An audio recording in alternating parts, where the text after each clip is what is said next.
I say if he's got any kahunas, he's got to testify. You know, that booby trap was his Joker's joke. I tell you what, Zimmerman sounds like he's full of baloney. There is an 800-pound invisible gorilla that's in this. You don't want to put a regular Joe on the stand, and you certainly don't want to put a celebrity on if you don't. Can that jury live with that? It's about race. It's not about the stand and defend law. That is just a sham. Look, when it looks like a duck, it quacks like a duck, it walks like a duck. Sometimes we say that a grand jury will indict a ham sandwich if the prosecutor He's picking wrong. He's picking an evil character. He's fulfilling How many witnesses have you excluded? Over 10. Yeah. And so that's why we're not having a search for truth.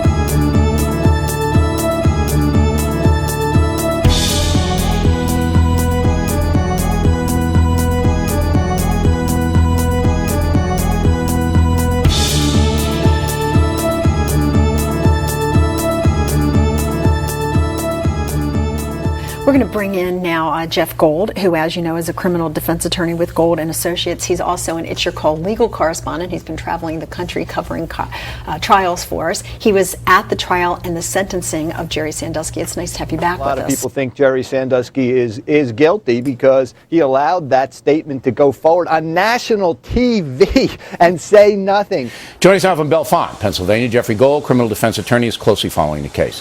Why didn't Sandusky testify? Well, there's a lot of reasons why, but let's split him this way. He has a constitutional right not to. Morally, probably he can't do it because he would have to testify he did all this. Strategically, the defense made a calculation he didn't need to. Now, did you see anything in the trial that you, as a professional, said that does create some doubt? Did you see anything? No.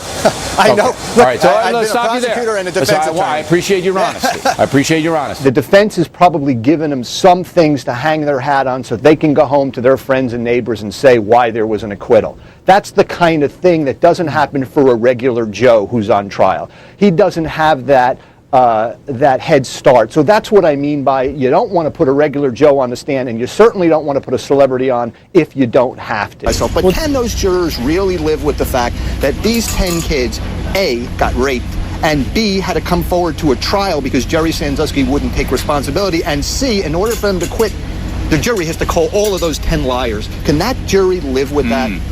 Even though they're Penn Staters, can they live with that? I will tell you that our producer that was in the courtroom read to me what he said, and I had tears listening to the producer. When that happens, you know, to that jury that was 10 times more powerful, 10 times more powerful. You're relaxed at this point. You really try not to think about it. You've done everything you can do. That's all you do as a lawyer. You try to do everything you can do, and then that's it. There you have it.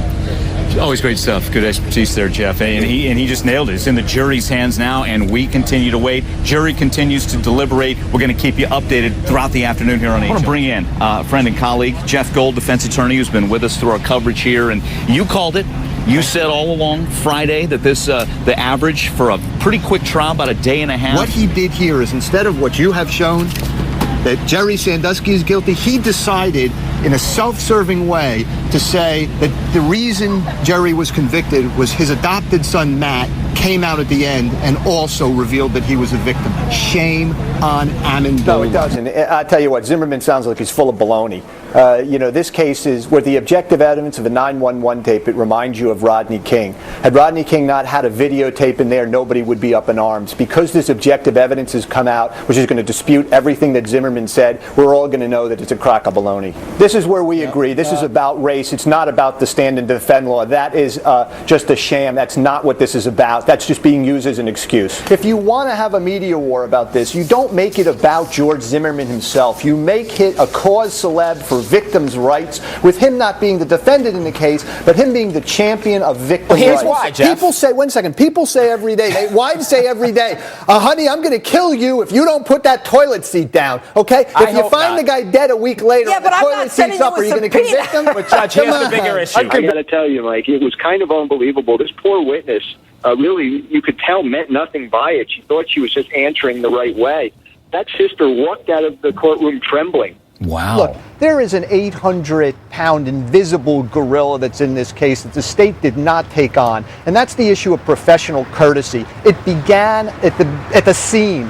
Why the investigation was done in a shoddy manner. Was it really negligence, or was it people looking the other way because this was a sergeant from Bolingbrook? For the following reason. How many witnesses have you excluded? Over 10. Yeah. And so that's why we're not having a search for truth, because there are no witnesses being allowed to testify. No, because we're keeping them talk about Okay, behavior. hang Not on. only were the issues already addressed, but Judge Vermilla, as you know, was very, very tough on the state. So tough on the state that he took out any possibility that there's reversible error in this case. And you know what? That's the only thing I'm going to give him credit for. He was so tough on the prosecution, there's no way this case will ever be overturned. Absolutely. He's not going to be reversed. He's going to get at least 40 years in prison, and very soon they're going to figure out a little bit more evidence. The only way that he will walk a truly free man is if he actually looks that jury in the eye, those that are wearing the same colors, and testifies. Well, I say he should get on the stand. I want to tell you something. The testimony this week was such that if he doesn't explain the hitman, if he doesn't explain the statement by Stacy, he's going to get a hung jury or get convicted. That's why I say if he's got any kahunas, he's got to testify. He goes on Is he going to testify every media outlet, but he won't testify. Joel, when you put him on the stand, you asked him what Stacy said to him. You elicited the hearsay. It's not and going we expected him to, and we no, believe me, you this asked is going. him This to might be say what his- Stacy said.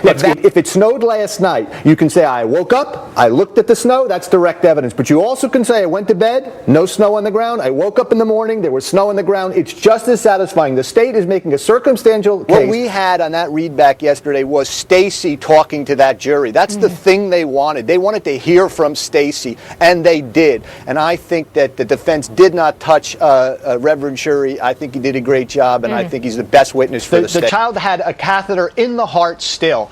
The question is the child safe? You know, if the authorities said, oh, she's safe, she's in the care of another doctor, maybe in another hospital now, I don't think anything would happen. The problem is the questions that have arisen. Why did they do this? It appears to have been they were afraid of the bill. How much does it hurt or help John Edwards' cause? Look, when it looks like a duck, it quacks like a duck, it walks like a duck, it's a duck. That's what the prosecutor's showing. All the circumstantial evidence which shows his intent. Trace, it may be that Justin Bieber likes this kind of publicity. He's just turned 18. He's trying to be a man now. This is the kind of publicity he may want. But ultimately, there's nothing wrong with him not talking to the police. That's the police's business. He has a right to remain silent. He has a right to make the state prove its case. The person that's interested in this is the paparazzi who's trying to make a civil case out of it. That's what this is about. It's not the greatest case, but look, a grand jury indicted. Sometimes we say that a grand jury will indict a ham sandwich if the prosecutor asks, but nevertheless, a grand jury has indicted, and now this has got to go to court and get resolved. I must tell you, in the 1930s and even early 40s, Henry Ford was extremely anti-Semitic, had a paper dedicated to anti-Semitism called the Dearborn Independent. In those days, it flew. People still bought his car. They didn't react the way people are reacting today. So look, people have both sides of the issue. I'm not going to say politically which is right or wrong. It just doesn't make business sense in today's world. And Jeff, what do you think the appropriate punishment is in that case? Well, first of all, you have to investigate the teacher. I don't think she probably ought to be a teacher. Anybody who thinks that you should line up 24 kids and they should paddle or hit the alleged bully in this case doesn't understand how to teach. You know what worries me about this? It could be a kid like this that then does a mass murder someday. There's something wrong with this kid. Intervention. And if we don't take a look at this kid and do something seriously, maybe he is a kid who would become a serial killer. And Jeff, explain this to us, because the defense is saying that these diagrams, these stick figures, this is all privileged and should not be released. Well, of course, that's what the defense wants to say. There's a couple things. First of all, there's a legal point. If some person is telling a psychiatrist they're going to commit an offense, that's not privilege. So that's number one. And you want to know something else? I don't believe any of this. I think this is part of his plan. I think he set all this up. I think he went to the psychiatrist to set up a defense. I think he told the psychiatrist things to set up a defense. And I don't believe that notebook, by the way, that we've been talking about, was sent earlier. I think there's something rotten in Denmark here. The prosecution has to prove that he's sane. Well, that's right. It's affirmative defense, but not all the way. Once it's asserted, once they put forward a little bit of evidence, the state still has to come back now and prove that he's sane. Okay, now, you and I both know that insanity doesn't generally fly. Do you think that people are going to say, you have to be out of your mind to do this, or are they going to say, you know what, enough with these excuses? Yeah, I mean, I do. Remember that the shooters in Columbine were dead. There was nobody to hold accountable. I think the people of Colorado are waiting to hold this fellow accountable. And I'm going to tell you one thing I haven't heard in all the media today is about the booby traps. You know, that booby trap was his Joker's joke. That was meant. He thought about it and he said, this is going to be the Joker's joke. Somebody is going to hear that music in the middle of the night and come in, and what a little joke. And the amazing part of it, Jeffrey, is that there is a woman who lived downstairs and went upstairs to open the door because she heard this trance music, and all of a sudden she backed off. It gives me the chills to even talk about it. That's the heinousness about it. Look, he played the Joker, not the Batman. Had he played the Batman, maybe he could say that he was trying to do the right thing. All right, Jeffrey, let's say he's playing the Joker. Does that mean he's crazy or just evil? Doesn't mean that he's crazy yet. And he has to know, the test is a McNaughton test, or at least half of it. Right. He has to not know the difference between right and wrong. Well, he's picking wrong. He's picking an evil character. He's fulfilling evil. He's not saying, I'm Batman and these people are evil in the theater. That would be not knowing right from wrong. This guy knew right from wrong. He knew right from wrong, and he knew to ask for a lawyer, didn't he? That's exactly right. But that's the first part about it, whether he'll be incompetent. And I don't think he's going to be incompetent for reasons exactly like that. And you know what I love? I have to tell you, Jeffrey, I looked at the Colorado statute, and I thought it was very interesting the way the Colorado legislature exempted from insanity acts that are born of revenge, hatred, anger. Basically, the Colorado legislature was saying, you know what? We don't like the fact that if you're angry, and we can prove you're angry, and that you're hateful, that you're going to use insanity. We're not going to let you do it. Kudos to them. And they're not going to allow temporary insanity. That's what people come and say, oh, I was only insane for a minute, like that recent pilot for JetBlue or whatever, who's only insane for 30 minutes.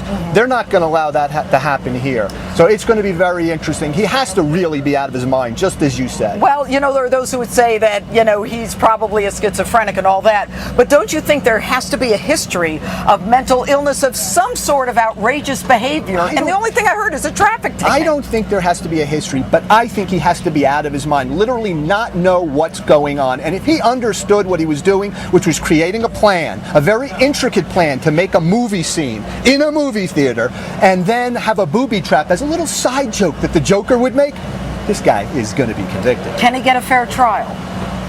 That's a hard one. I mean, he's acted like a terrorist. Okay, he is a terrorist. Well, you know, the true definition of a terrorist would require some motive, a political motive, etc. But he's acted as it very intricately, widespread injury. It's going to be hard for him to get a fair trial, but that's the best he's going to get the best he can. All right, Jeffrey, thanks so much for being with us this evening.